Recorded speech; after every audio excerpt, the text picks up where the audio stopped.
Welcome to the Sounds of Smoke and Shadow, a podcast of crime and science fiction stories from Nightlife Publishing.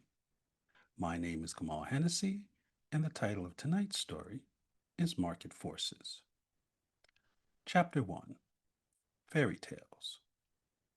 The night sky over Sunnyside wasn't clear enough for Mariana to see any stars, but she didn't mind.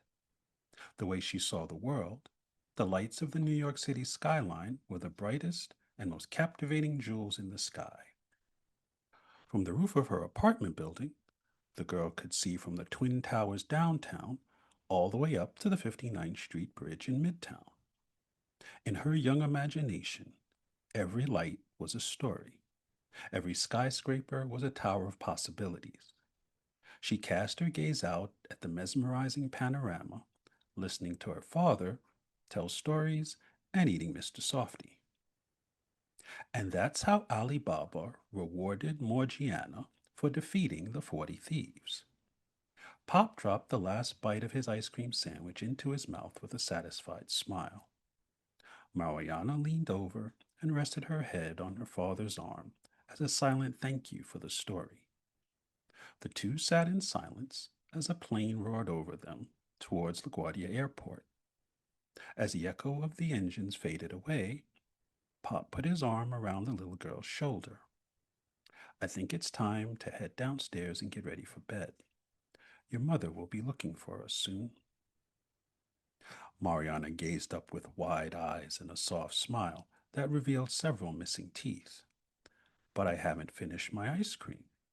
I think I need one more story to help me eat it. Dion Maxwell smiled back with a perceptive grin.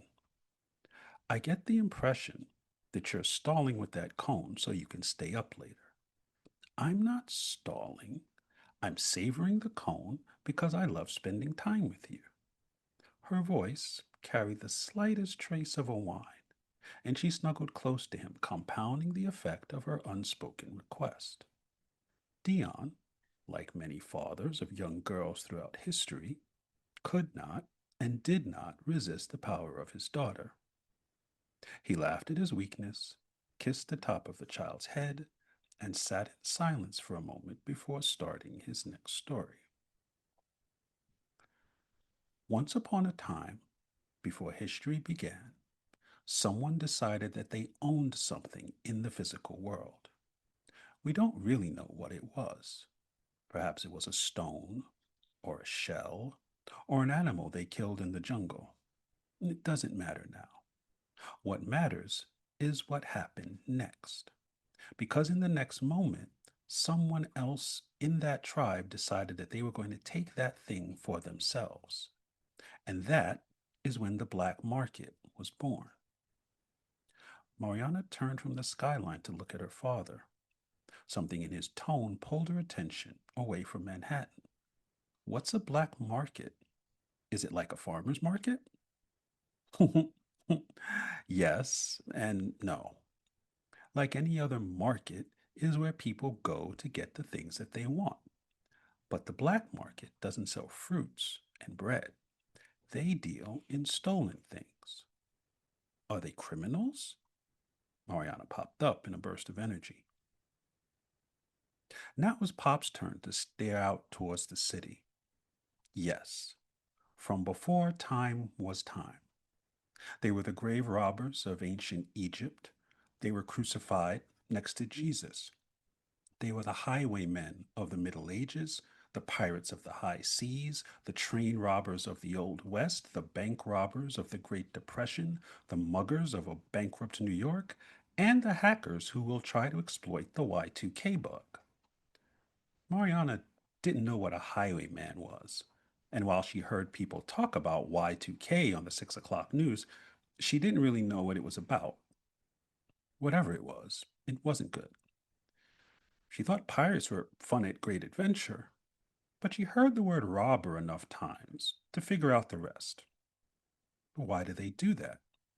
Stealing is wrong. Something dark passed over her father's eyes, and she could see his jaw tense for a split second before he spoke. There are laws against stealing, but only if you're poor and powerless. Churches steal, corporations steal, governments steal.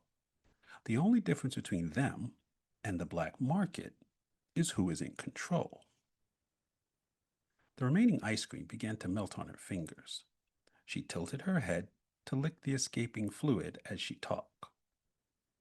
Father Jacob tells us to be good when we go to church, and Father Hutch at my school says if you're not good, you can go to jail. Course he does. Pop muttered loud enough for Mariana to hear him, and then caught himself. What people say, Mari, and what they do can be two completely different things. Just because someone tells you to be good doesn't mean that they are good. Mariana wasn't sure what they were talking about or why he was getting so angry, but she kept talking, unsure of what she should say. But you and Mom punish me when I'm bad. Does that mean you can do bad things because you're in control? Pop's head leaned back into a large, loud laugh. Mariana flinched in surprise, but she welcomed the laughter over the anger.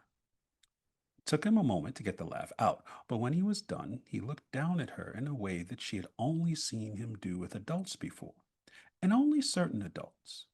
It was a dangerous, exciting, and secret look that made her forget all about her ice cream.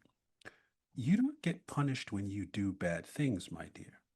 You get punished when you get caught doing bad things. Mariana was only 9 years old, but the difference was clear. Her mind raced back to a few extra candies she took from Grandma's purse, secrets with her friends at school, and reading comics with a flashlight at night when she was supposed to be asleep. The young girl looked up at her father with a smile of understanding. He returned her look with a spark in his eye better than any skyline. He kissed her on the head again and then looked down at her jeans.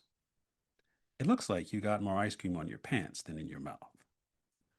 Mariana let out a long breath at the stains in her lap. Mom will not be pleased. Very true. But I'll make you a deal. Pop stood and stretched his back before bending down to lift her up. I'll take the blame for the ice cream if you keep that last story between us. Mariana lay in bed that night, unable to focus on her comics. Her eyes continued to drift out the window to the lights of the skyline. In her young mind, every light was a story of pirates and highwaymen, whatever they were. Every skyscraper was a tower of possibilities from Egypt to the Old West and beyond. She thought about who is allowed to steal and who isn't. She wondered who gets caught and who doesn't. Mariana drifted off to sleep, wondering what other secrets her father had and what she could do to share that look with him again.